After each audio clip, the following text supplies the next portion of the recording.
ఈ క్వశ్చన్ చూడండి సార్, ఇది కూడా కాంపౌండ్ ఇంట్రెస్ట్ మీద, కానీ ఇక్కడ కాంపౌండ్ ఇంట్రెస్ట్ ఇచ్చాడు, అసలు కనుక్కోవాలి. మనకు కాన్సెప్ట్ ఏంటి sir, compound interest is P into effective rate of interest. ప్రతి సంవత్సరానికి ఇస్తాడు, రైట్. కొన్ని సంవత్సరాల తర్వాత టోటల్ వడ్డీ శాతం కనుక్కుంటే మనకు ఆన్సర్ వస్తుంది. CI is principal into effective rate of interest percentage. ఈ కాన్సెప్ట్ మీకు తెలిసి ఉండాలి. కాంపౌండ్ ఇంట్రెస్ట్ ఎన్ని సంవత్సరాలకు ఇచ్చాడు, 3 ఇయర్స్కి. ఎంత ఇచ్చాడు value, 1324.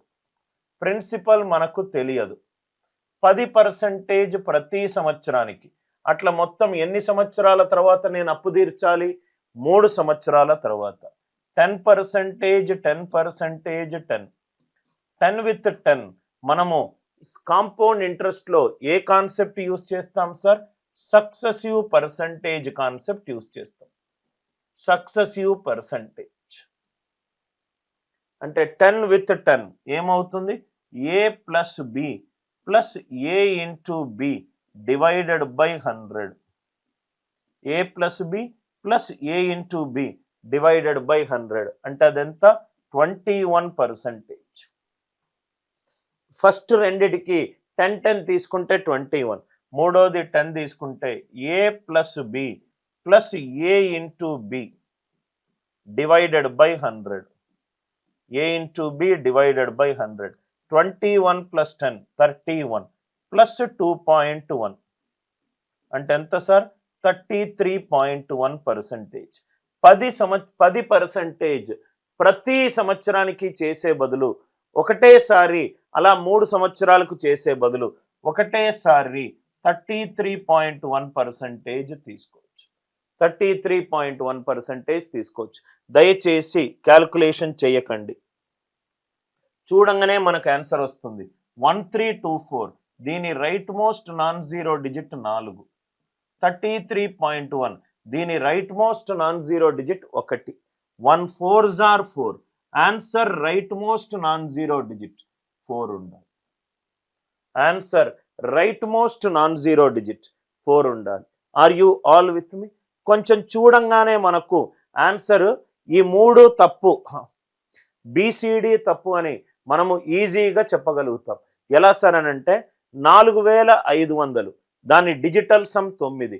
9 into any number, answer digital sum 9, కానీ ఇది డిజిటల్ సమ్ 9 కాదు, కాబట్టి ఆప్షన్ డి పోయింది. 5500 అనేది 11 తోటి డివైడ్ అవుతుంది. రైట్ హ్యాండ్ సైడ్ 11 తోటి భాగింపబడుతుంది, లెఫ్ట్ హ్యాండ్ సైడ్ కాదు, కాబట్టి ఇది కూడా కాదు. 5000 వేసుకుంటే 5000 33.1 బదులు 30% వేసుకుంటే 5000 ఇంటూ 30% 1500, కానీ ఇది 1324. ఇది కూడా కాదు, ఇది కూడా కాదు. Are you all with me? మనము రైట్ అప్రాక్సిమేషన్ పద్ధతి ద్వారా ఆప్షన్ బి తీసేసాము, ఆప్షన్ సి, ఆప్షన్ డి భాజనీయతా సూత్రం ద్వారా తీసేసాం. 5500 11 తోటి డివైడ్ అవుతుంది, రైట్ హ్యాండ్ సైడ్ 11 తోటి డివైడ్ అవుతుంది, లెఫ్ట్ హ్యాండ్ సైడ్ కాదు. 4500 అది 3 తోటి డివైడ్ అవుతుంది, అలా కూడా చెయ్యండి. లెఫ్ట్ హ్యాండ్ సైడ్ అది 3 తోటి డివైడ్ కావట్లేదు. కాన్సెప్ట్ అందరికీ క్లియర్ కదా సార్? Next one ABCD. ఇది ఒక నిష్పత్తి మీద ప్రాబ్లం సార్.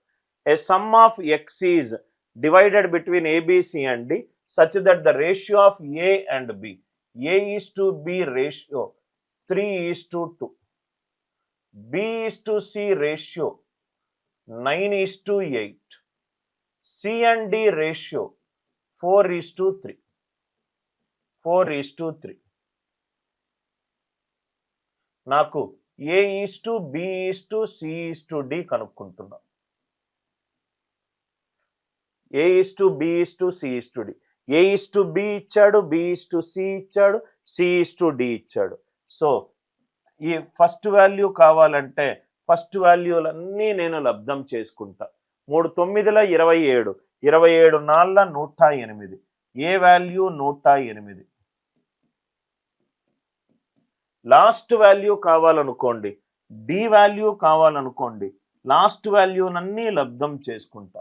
2 8ల 16, 16 మూళ్ళ 48. ఫస్ట్ వాల్యూ కావాలనుకుంటే ఫస్ట్ అన్నీ లబ్ధం చేసుకుంటా. 3 9ల 27, 27 4ల 108. లాస్ట్ వాల్యూ కావాలనుకోండి 2 8ల 16, 16 మూళ్ళ 48. నెక్స్ట్ నాకు కావాల్సింది బి. ఏ ఏమో 108 ఉంది, బి మనకు కావాలి. A is to B, original A is to బితో కంపేర్ చేయండి. 3 36ల 108, 2 36ల 72. మళ్ళీ చెప్తున్నాను, 3 36ల 108, 2 36ల 72. నాకు ఇది బి వచ్చింది. నెక్స్ట్ కావాల్సింది C. B is to C, original B is to సితో కంపేర్ చేయండి. 9 72 అయింది, 9 8ల 72, 8 8ల 64, 8 8ల 64. మళ్ళీ ఎక్స్ప్లెయిన్ చేస్తున్నాను. ఏ వాల్యూ కావాలంటే మొత్తం ఏ వాల్యూలను లబ్ధం చేయండి. 3 9ల 27, 27 4ల 108. డి వాల్యూ కావాలనుకోండి, మొత్తం డి వాల్యూలను లబ్ధం చేయండి. 2 8ల 16, 16 మూళ్ళ 48. ఇక్కడే పెడదాం. 48, రైట్.